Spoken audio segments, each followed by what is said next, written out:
And now the folks on Zoom are with us. Good morning, everyone. We begin once again by acknowledging the Nevada City Rancheria Nisenan tribe on whose ancestral lands this congregation meets, and by committing to grow our awareness of all the related histories and legacies of this area. Last Sunday, I noted that the tribe had just been recognized by the California Native American Heritage Commission, and so been added to that commission's consultation list. In a really beautiful dovetailing of two of this congregation's justice task forces, task force member, Nisenan task force member, and UUCM member Frank Lawrence Esquire, who has been assisting the Nisenan in their pursuit of federal recognition, wrote a very powerful letter to the county planning department regarding the draft environmental impact report for the proposed reopening of the Idaho-Maryland mine. The reopening that our Stop the Mine task force is working so hard to prevent. In his letter, Frank points out, among other things, the glaring absence in the report of any meaningful consultation with the Nisenan. Consultation that is required by state law for tribes recognized by the state's Native American Heritage Commission. And so, along with our commitment to right relationship and our own integrity, this morning we celebrate the synergy of these two task forces, the deep work of their passionate members and the moves toward health, wholeness, and justice making that they're doing on behalf of all of us in our community. This morning, Bob Brandstrom shares the land acknowledgement.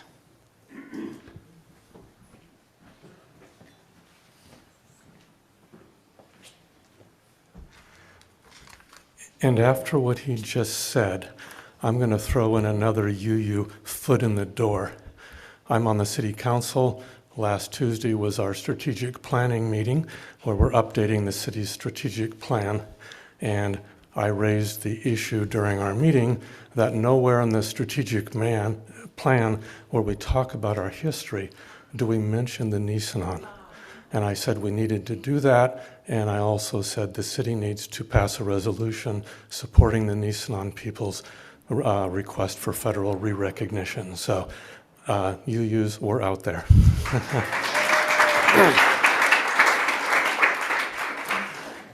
I like to think of the land acknowledgement as both a land and a people acknowledgement.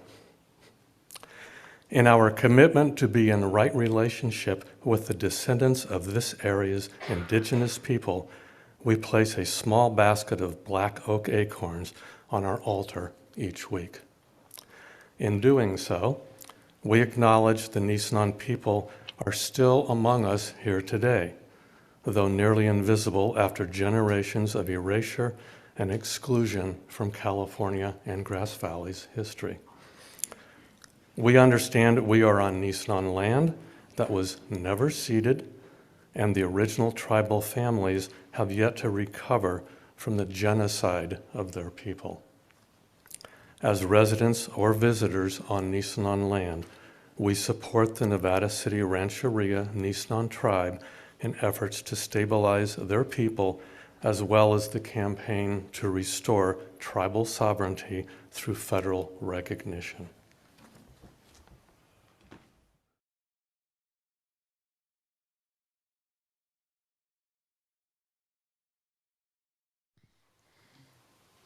Raising Bread by Diane Lee Moomey.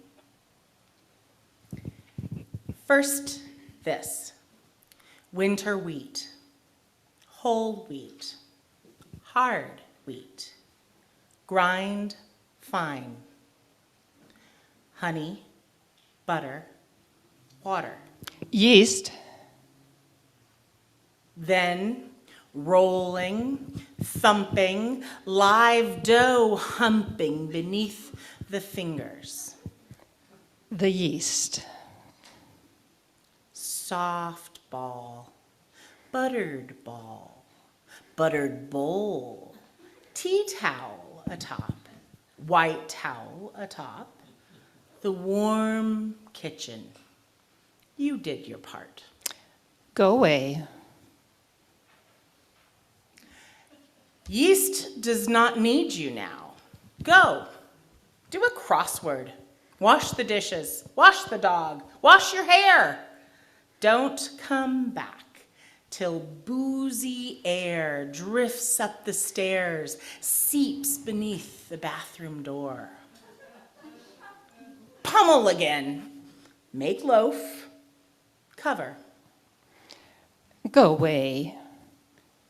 Yeast will do the rest.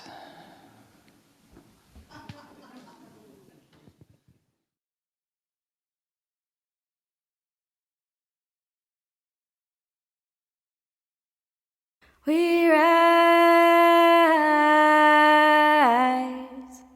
humbly hearted rise, won't be divided rise, with spirit to guide us rise,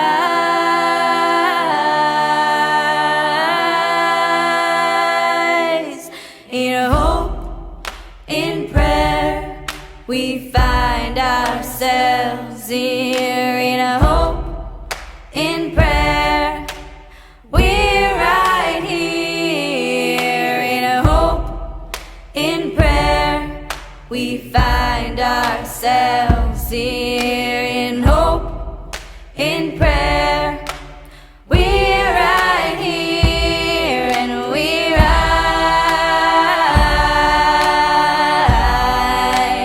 All of the children rise. Elders with wisdom rise. Ancestors surround us rise.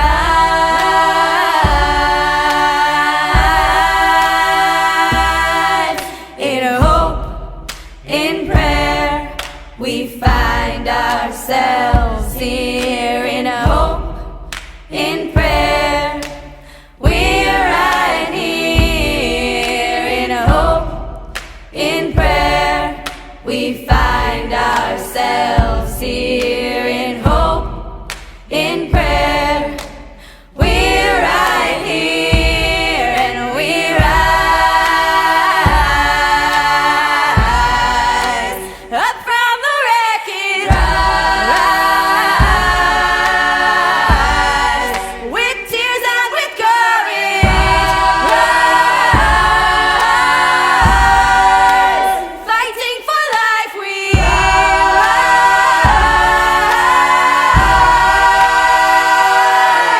In hope, in prayer, we find ourselves here. In hope, in prayer, we're right here. In hope, in prayer, we find ourselves here. In hope, in prayer, we're right here, and we rise.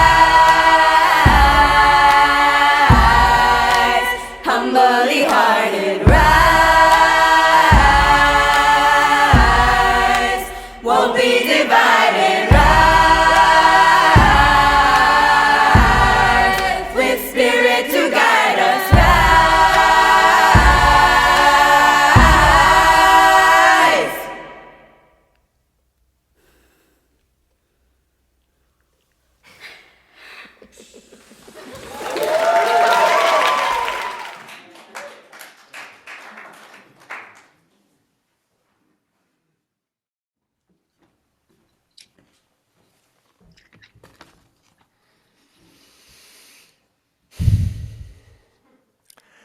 May the light and warmth of this chalice rekindle our resilience as we rise, and like the bread, rise again.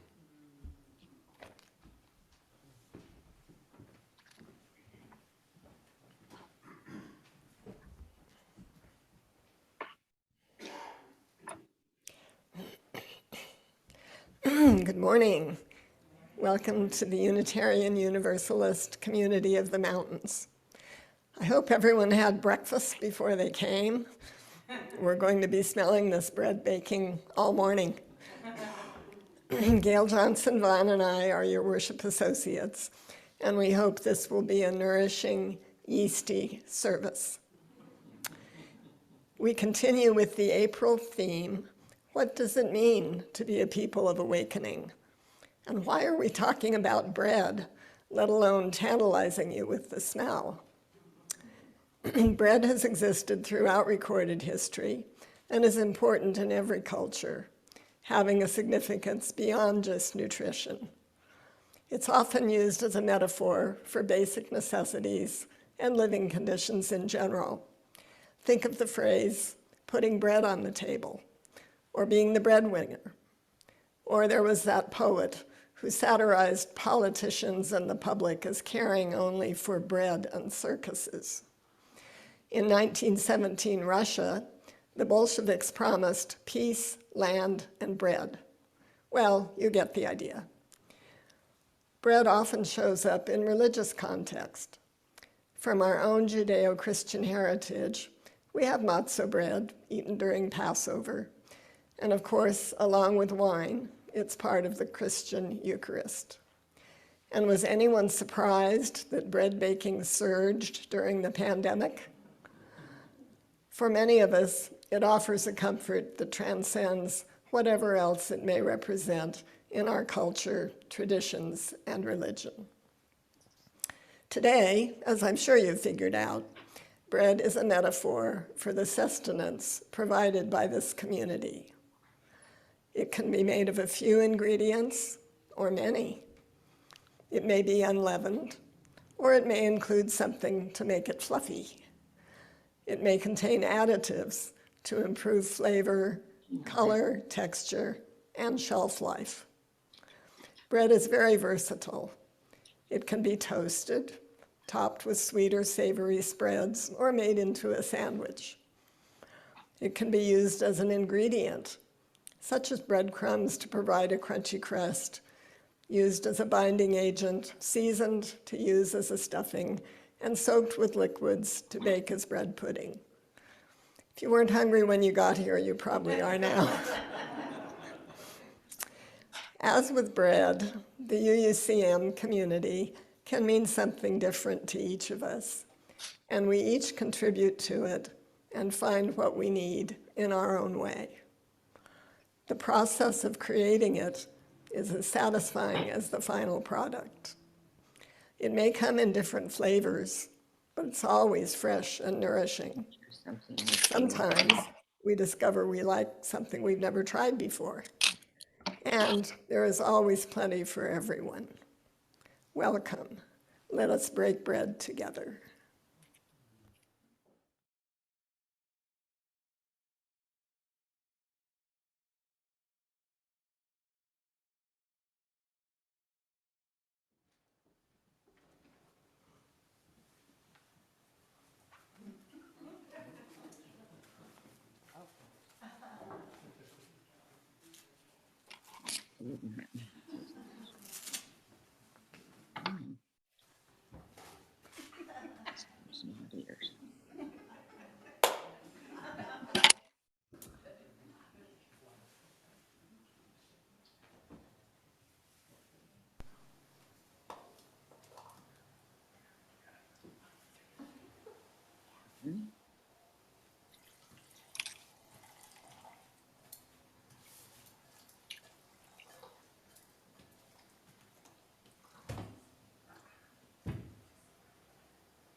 Never thought of this as humping before.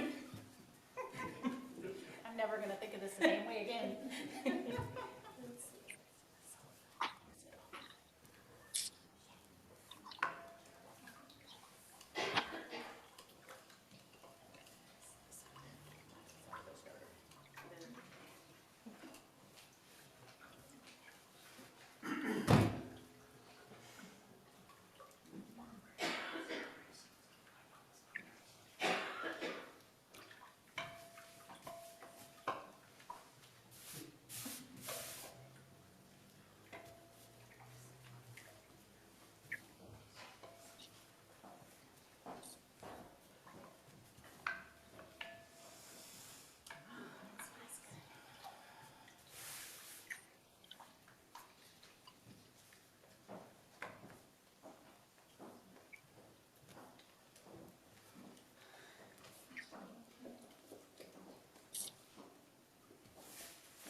Hi guys, my name's Cole Kimball, and my grandma Gail invited me to read you guys a story today that I have heard many times in my life.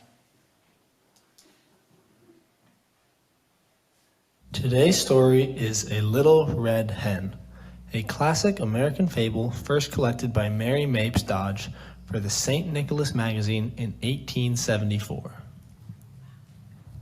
Once upon a time, there was a little red hen who lived in the barnyard with her fuzzy little chicks and a goat and a dog and a cat.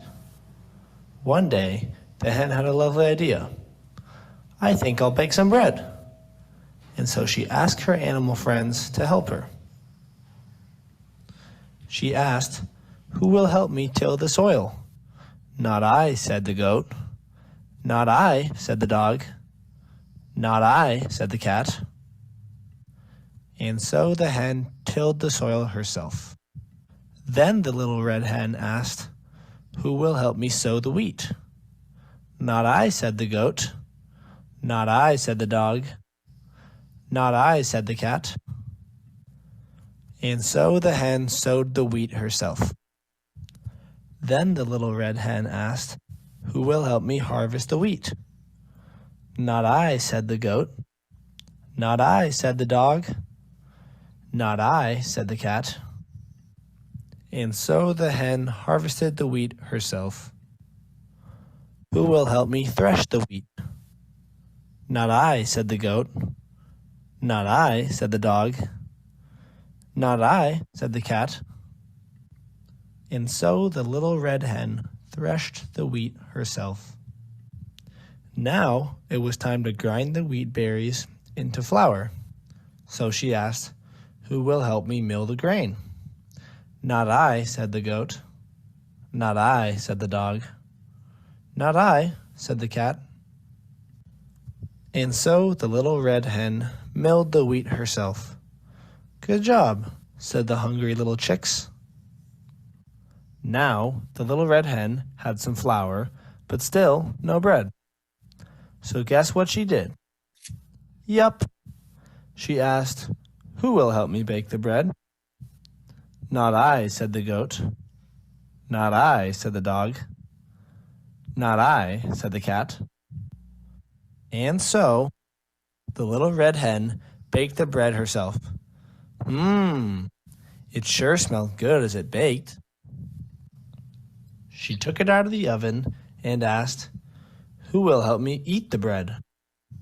"I will," said the goat. "I will," said the dog. "I will," said the cat, licking their lips at their wonderful smell of the fresh bread. And guess what she replied? "You did not help me till the soil. You did not help me sow the seeds. You did not help me harvest the wheat. You did not help me thresh the wheat, or mill the wheat, or bake the bread. I think I'll eat the bread myself." So she and her fuzzy little chicks did just that. Yum! Guess it goes to show. Sometimes you get to reap what you sow. But wait, that's not how we do it at UUCM. Once upon a time, there was a little red hen who lived in the barnyard with her fuzzy little chicks and a goat and a dog and a cat. One day, the hen had a lovely idea. "I think I'll bake some bread." And so she asked her animal friends to help her. She asked, "Who will help me till the soil?" "I will," said the goat. "I will," said the dog. "Me too," said the cat. And so they all tilled the soil together. Then the little red hen asked, "Who will help me sow the wheat?" "I will," said the goat. "I will," said the dog. "Meow too," said the cat. And so they all helped sow the wheat. When the wheat had grown, the little red hen asked, "Who will help me harvest the wheat?" "I will," said the goat. "I will," said the dog. "Meow too," said the cat. So each of the friends had a job. The hen cut down stalks, and the others all staked it up and carried it to the threshing pad. Well, you have to separate the wheat from the shaft before you make the bread. So the little red hen asked, "Who will help me thresh the wheat?" And they all said, "We will."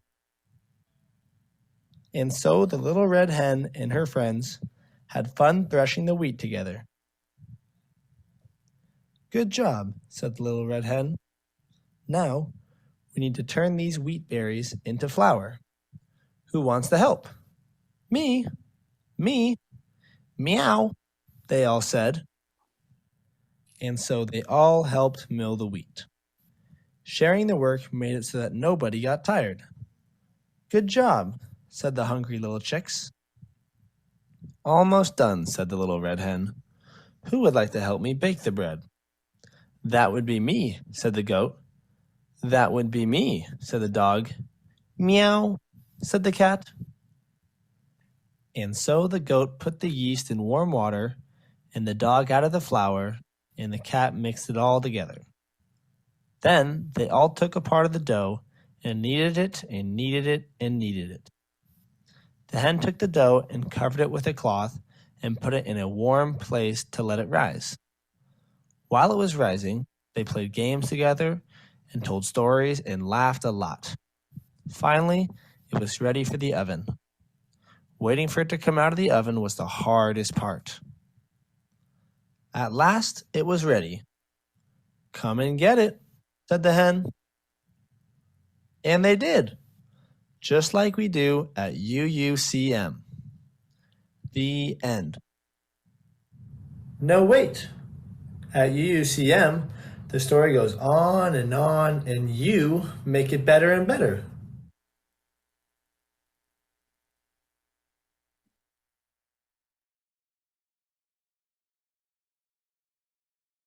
Thanks to Cole and Gail very much for this story.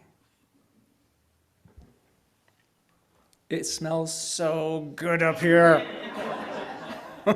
I'm really close to it. It's really wonderfully strong.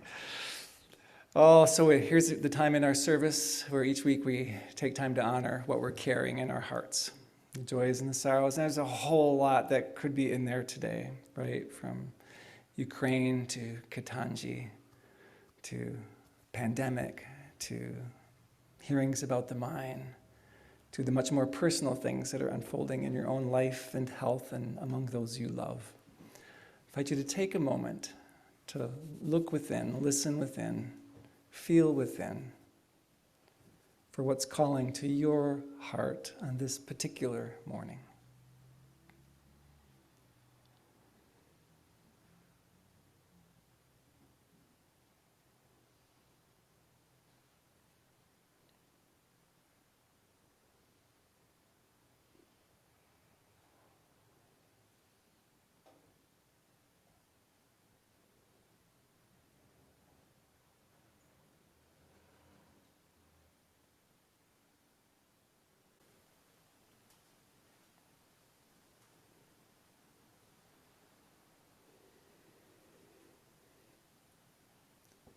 I invite those of you on Zoom to type into the chat if you wish some portion of what you carry today.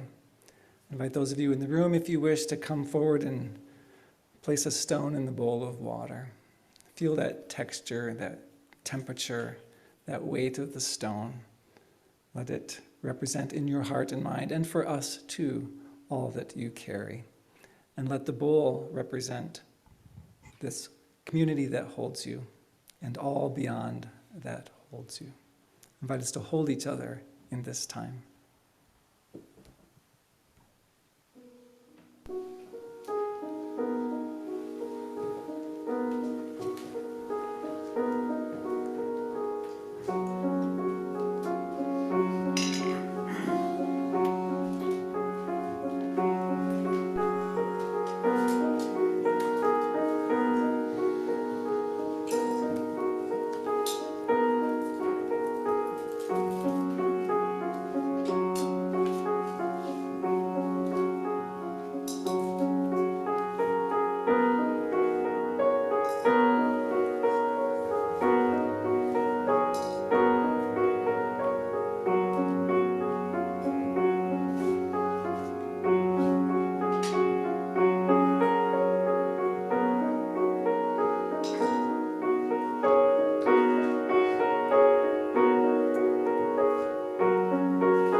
In our spirituality sharing circle yesterday, I shared the words of Gordon McKeeman. It's a piece about asking, how does one address mystery? And he talks about the inability of words and concrete boundaries to articulate mystery. But he ends with this, when you're attending to that moment, he says, what do you say? In prayer, for example, what does one say? And he answers, anything. Any anger, any hope, any fear, any joy, any request, any word that comes from the depth of being addressed to being itself. And then he adds, or perhaps nothing. Say nothing. No complaint, no request, no entreaty, no thanksgiving, no praise, no blame, no pretense of knowing or of not knowing. Simply be in the intimate presence of mystery, unashamed, unadorned, unafraid. And at the end, say, Amen. I invite another moment of our silence, simply to be in the intimate presence of mystery, unashamed, unadorned, unafraid.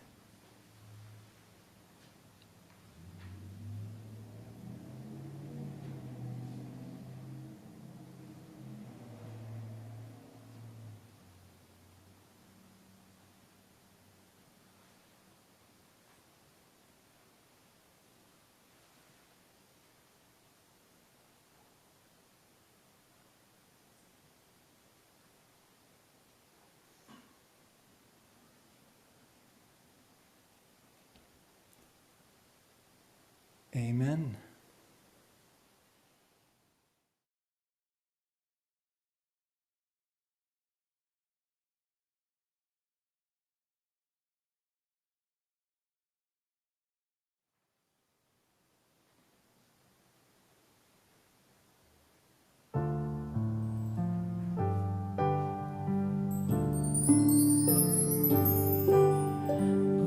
Open my heart to all that I seek.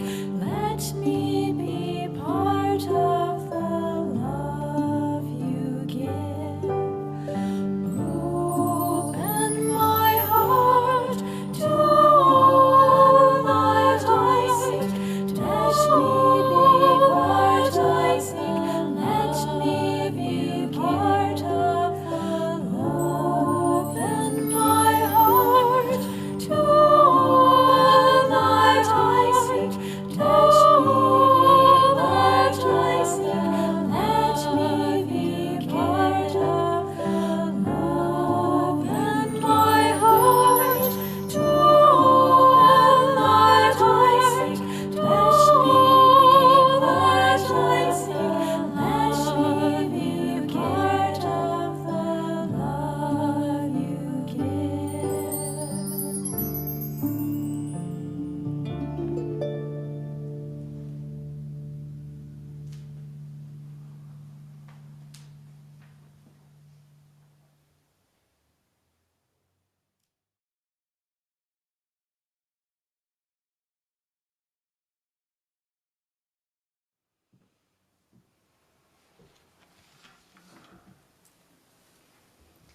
Together we rise. This is the way you braid your hair, braid your strands of dough, weave your blanket, tell a story. This is the way you fold a t-shirt, pin a corsage, light a candle, blow it out. This is the rabbit ear, and this is his hole, and this is how you make a bow and keep your shoelaces tied.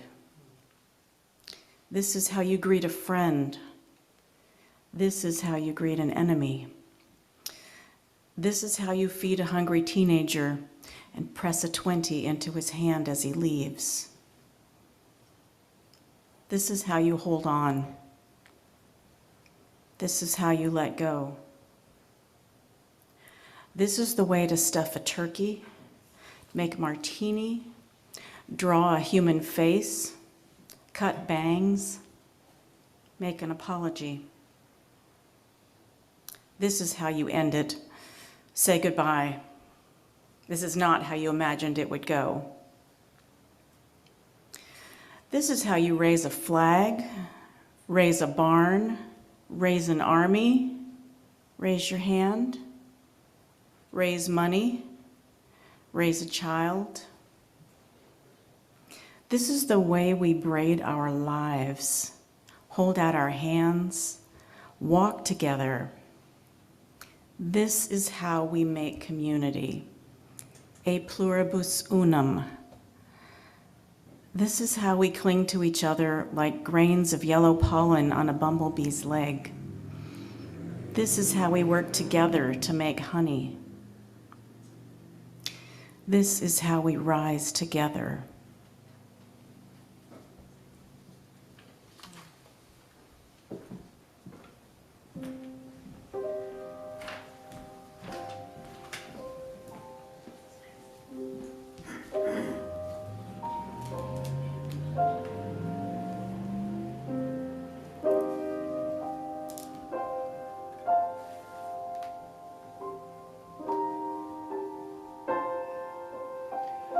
Open my heart to all that I seek. Let me be part of the love you give. Open my heart to all that I seek. Let me be part of the love you give.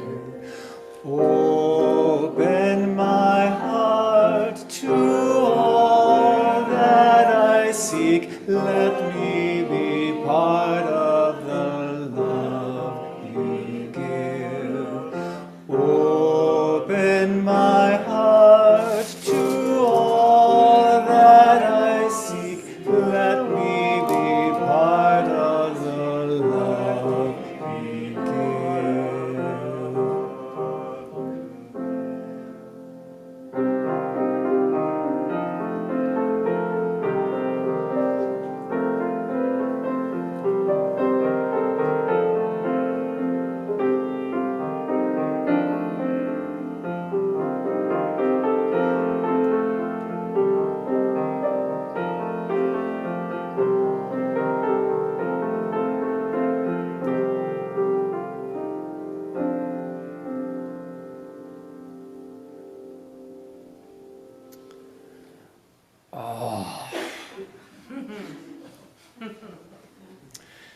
Cheryl did a beautiful, I said, for those who can't see, the loaf of bread is right here near me. Cheryl did a beautiful introduction to this metaphor of bread in her welcome this morning. Thank you, Cheryl. And I have no doubt that for many of us, the smells of bread baking have taken our memories all kinds of directions. I wish I had smell-o-vision for everybody on Zoom. Ooh, scratch and sniff next time. When I was young, for a time, our family would get older bread from the Butternut Bakery outlet store in town. 2 large shopping carts full of bread every trip. There were 10 of us, eventually, and we were 8 growing, hungry kids. But for much of my youth beyond that, my family baked our own bread and rolls, especially my mother, but all of us, too. Tens of thousands of loaves and rolls over the years. I calculated. The process of yeasting and mixing and kneading and rising and baking and brushing those warm tops with oil and eating. Oh, eating. It's all warm memories for me. And though my own bread baking has become gluten-free most of the time these days, I can't quite let go of my favorite bread cookbooks. Those strands of connection run deep. This week brings rituals of unleavened bread, as Cheryl mentioned, with Passover, Pesach, beginning Friday at sundown for our Jewish friends and neighbors and some of you. And Holy Thursday, Maundy Thursday this week, the Christian commemoration of the Last Supper, also a Passover meal. As you may know, Passover celebrates and commemorates the Israelites' liberation from enslavement to the Egyptian Pharaoh. There was not enough time, the story goes, for the Israelites' bread to rise.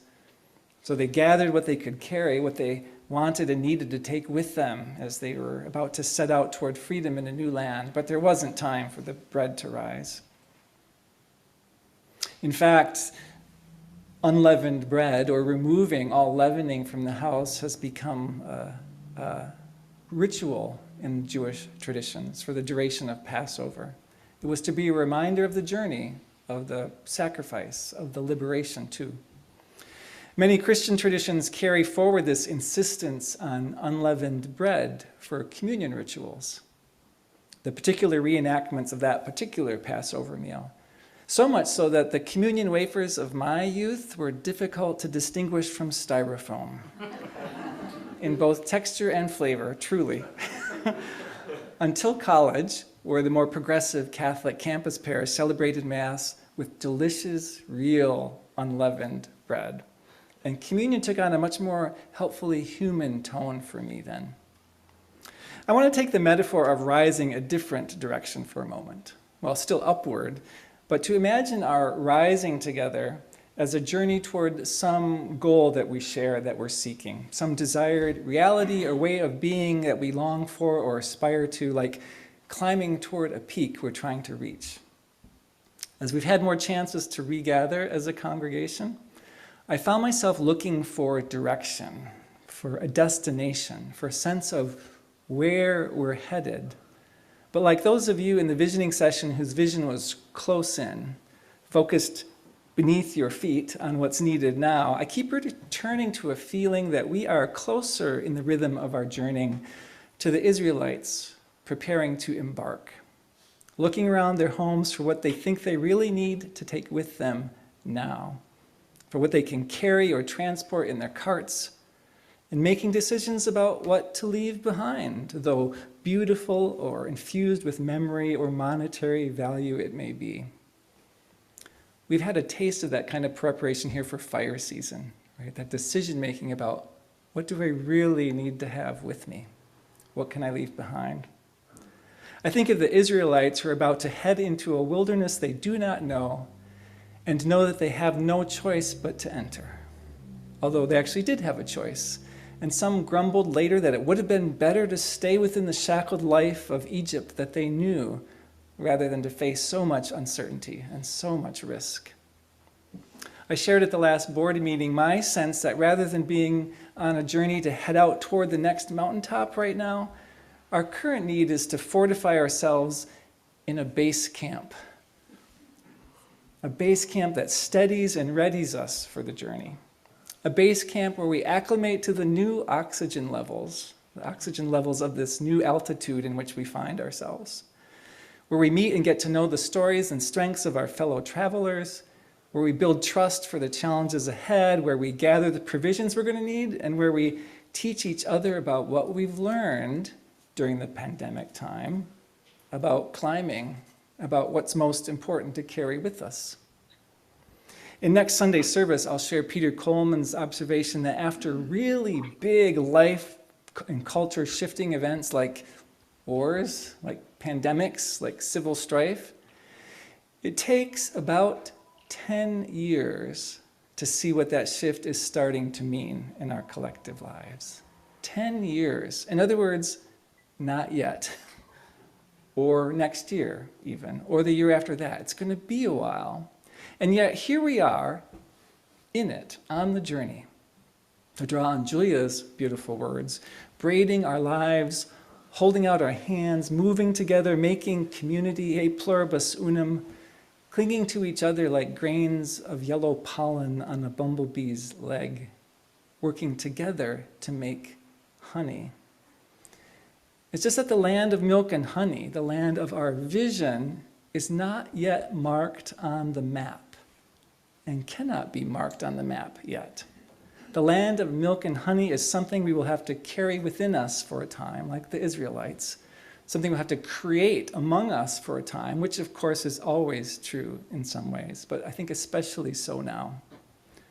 And in case you find the idea of inhabiting a base camp for a while rather than climbing disheartening, either because, it seems like it's going to take so long, or because you're thoughtful about how much time you have left, I'll let you know in advance that next Sunday I'll share also Peter Coleman's observations from his study of big intractable conflicts and his search for ways out of them, that when it comes to how things play out in the long run after big life and culture shifting events, what we do very early on, in the very first early stages, even subtle differences in the way we do things, often make an extraordinary amount of difference for what happens in the future.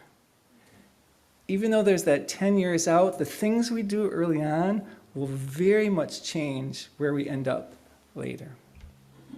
As the mystics of so many religious traditions remind us, what we have to work with is now. And another kind of rising is possible, if not exactly that active trek to the exciting outside peak.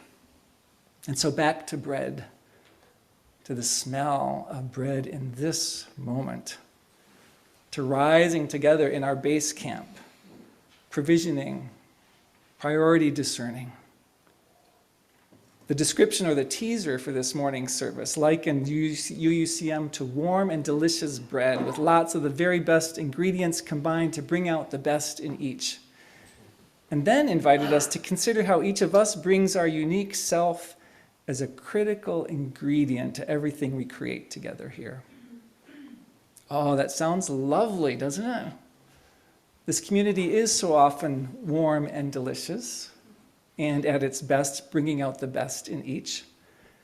And this congregation is indeed the result of the combination of its ingredients. Our tradition publishes cookbooks for creating religious community, but every congregation adapts the recipes to the ingredients at hand. How those ingredients interact matters, and when and where they're added matters. I was watching one of the British baking shows, the one about Easter this week, and the woman is adding ingredients to the bowl, dry ingredients, and she explains that she's going to put one ingredient on this side of the bowl and another on the other side of the bowl, because if you put them together at the beginning, the dough will not rise as much. They actually have to put them in separate places in the bowl and then stir them. With deep thanks for your very generous financial pledges for the coming year, I would invite you to give thought and consideration to these two aspects of our shared journey as you're looking around your life for what to keep with you in the wake of all that's disturbed our familiar ways of being. First, what is your particular gift for bringing out the best in others? What's your particular gift for bringing out the best in others, here and elsewhere? And how might you bring that gift to your travel companions and the life of this community, which you may already be doing? What are the ways you've noticed that you help people to shine from within and in other people's eyes? And what's the right-sized, right-feeling way you could imagine doing that here now? And then second, the related question. What brings out the best in you? What's the situation, the work, the focus? Who are the people that bring out the best in you, that help you shine from within and in other people's eyes? And where and with whom might that happen for you now and next in the life of this community? What do you have that helps other people be their best? What brings you to your best? Because, my friends, those two things are the enlivening need of this moment, the leavening for what is to come. They are the need while the dough is so-called resting, and the yeast is quietly acting on the ingredients and multiplying, and the dough is rising. This is how we rise together. As we prepare for renewal leave next year, which is a base camp of sorts, right, for both of us, for me and the congregation, I'm extra aware of what a critical ingredient you are, or can be, to the extent you bring yourself to this mix, and where you place yourself in the dough. One of the great gifts of the renewal time will be the chance to realize that,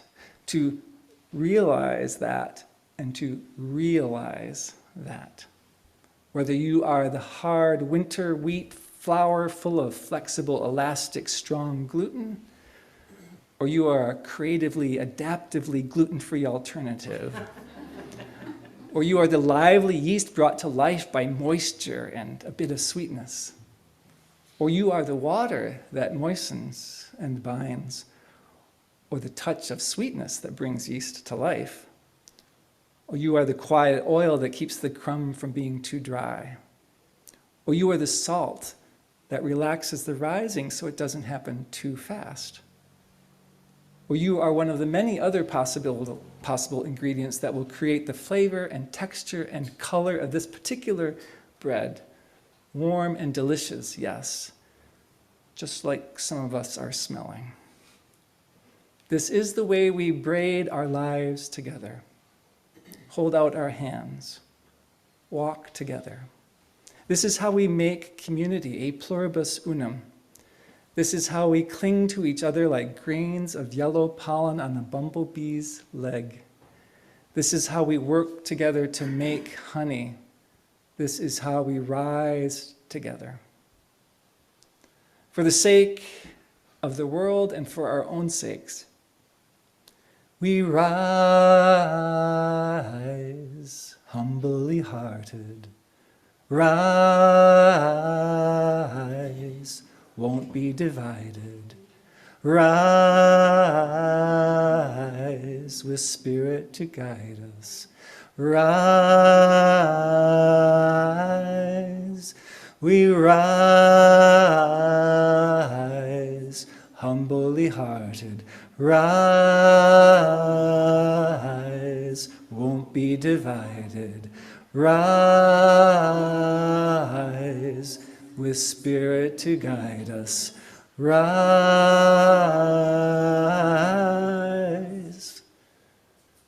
So may we be. Amen.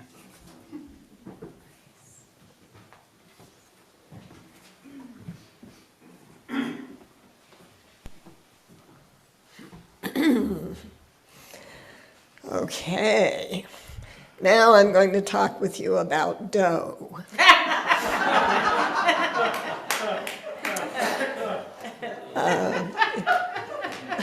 Isn't it interesting that slang words for money include both dough and bread? This is the point in the service where we talk about our Share the Plate partner and ask for your generous donations. This month, we share 25% of the offering, or more, if you so designate, with Nevada County Citizens for Choice. On a personal note, this was one of the first nonprofits I supported when I moved here.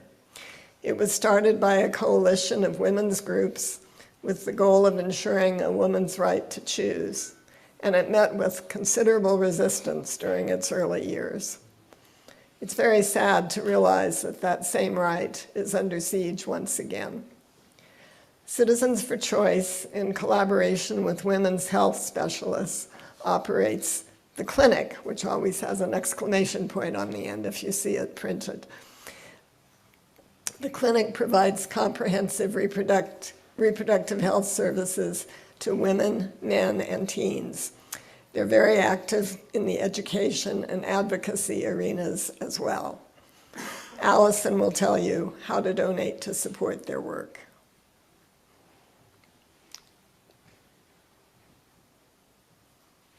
Your generosity remains essential to our ability to sustain the work of our community. There are several ways to contribute.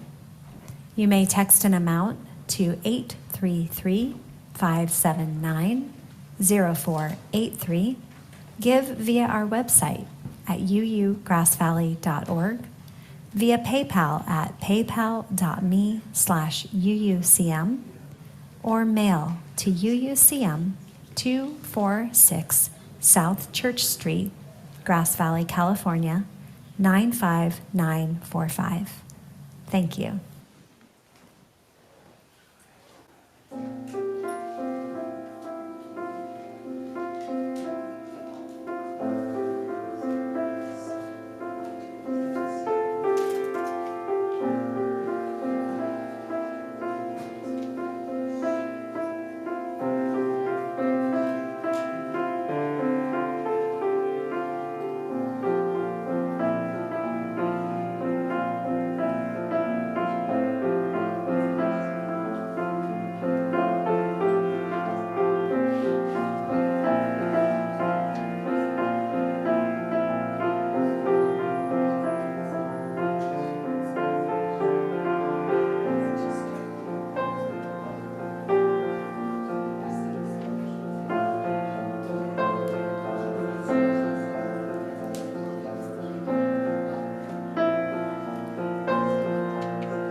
Thank you for your generosity.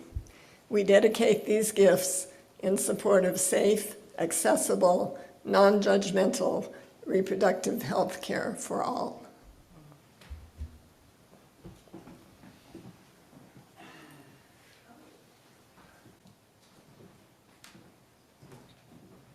Good morning. My name is Janet Dunstan, and I've been a member of UUCM for 11 years. 7 of those years, I have served on the Board of Trustees, holding each position except Vice President. During that time, UUCM has been through some rough times as well as times of great joy. The last 2 years have been like no other. We've all developed new skills in navigating Zoom and struggled with decisions of getting vaccinated or not, meeting in person or via Zoom, and being masked or unmasked. During those 2 years, we've widened our circle and added new members. Sadly, we have also lost some dear friends through death or a move out of Nevada County. Despite all the challenges and growth opportunities these last couple of years, my involvement and commitment to UUCM continues. Our community still sustains me. Yes, right now I feel distant from many of you, singing with you on Sunday morning, chatting over coffee. I miss all of that. I miss you. I miss the casual conversations before and after meetings, and I miss seeing you during the week as our paths cross while in the building. It's been difficult for me to stay motivated, and I struggle with periods of depression. I'm not one for picking up the phone and calling, and yet I feel you in my heart and I look forward to being with you face to face as we cautiously return to more in-person activities. When we were a smaller congregation, we all knew each other, and everyone attended all the events. When a church grows, as we have, more and more interaction, getting to know one another, and sharing happens in small groups rather than on Sunday mornings. Although I'm more comfortable in small groups, my vision for UUCM is to have a sanctuary large enough to have all of us together on Sunday mornings and for fellowship events, and to have a building accessible to all and versatile enough to accommodate multiple group gatherings like art or book groups, drum circles, singing meditation, soul matters circles, committees, ministry groups, or the Board of Trustees. UUCM has given me an opportunity to use my talents and given me permission to not do some things I'm not fond of doing. Some of you may have noticed that I tend to avoid kitchen and food prep. It's just not my thing. I don't even do it at home. Fortunately, my husband George likes to cook. I find joy and satisfaction being a leader, and I find connection in meetings, soul matters, circles, and worship services. I urge you not only to support our community with your financial assets, but also to find other ways that make your heart sing. It can be small things that mean so much, like sending cards, reading the kids a story, or vacuuming the chairs in the sanctuary. Maybe you're an organizer, a planner, or you're handy with a screwdriver. Maybe you have musical talents, leadership skills, or like to work in the kitchen. UUCM has given me purpose and meaning in my life because I feel I am contributing to the fulfillment of our mission. Please consider what skills and interests you are willing and able to share with our community.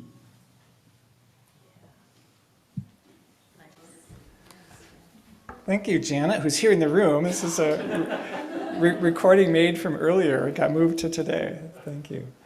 And we do have food preparers. Elizabeth Rose has been working to, as some of you know, gather refreshments. So we have bread and other refreshments outside, thanks to Beth and Shannon and Rain today and Jean. Thank you very much for helping that happen.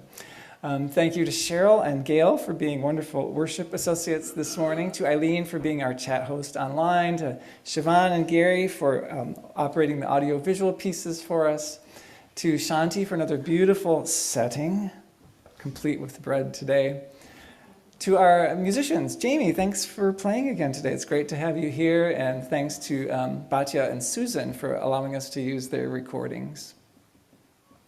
Thank you to Janet for the testimonial, to Bob and Cole and Julia, so for reading, but Julia also for creating works for us. How beautiful, all month long.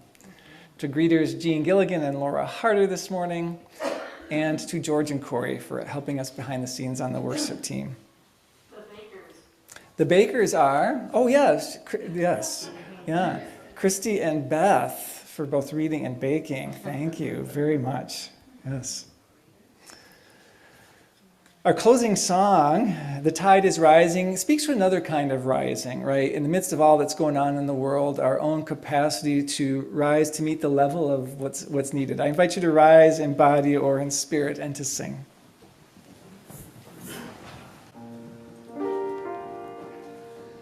The tide is rising, and so are we. The tide is rising, and so are we. The tide is rising, and so are we. This is where we are called to be.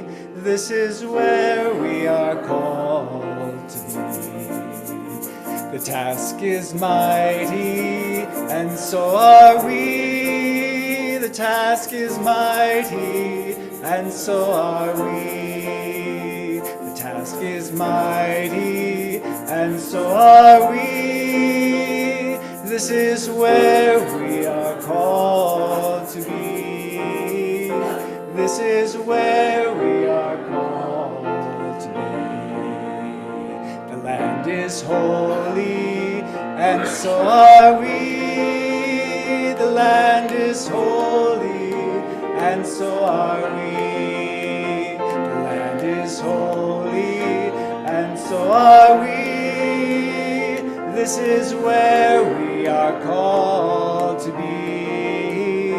This is where we are called to be. The storm is raging, and so are we. The storm is raging, and so are we.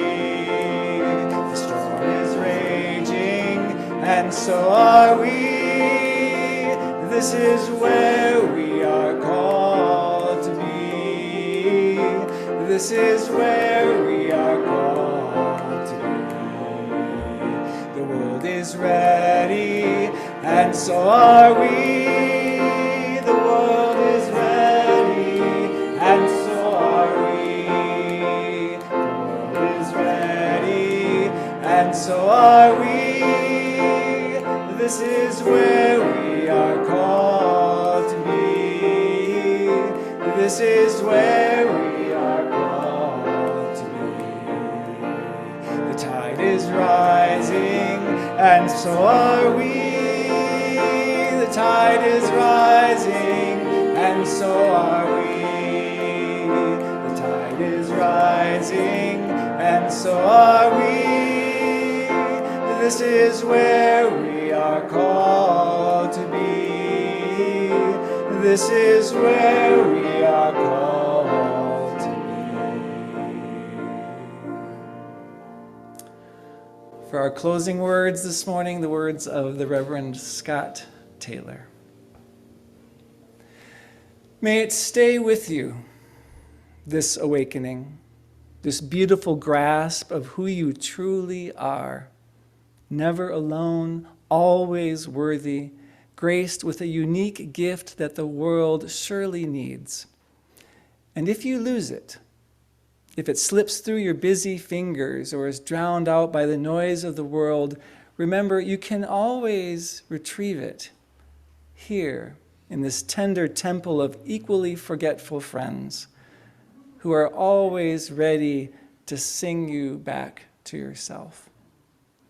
With that, I invite us to share this reminder of exactly that, this community benediction. Together, let us carry the flame of peace and love until we meet again.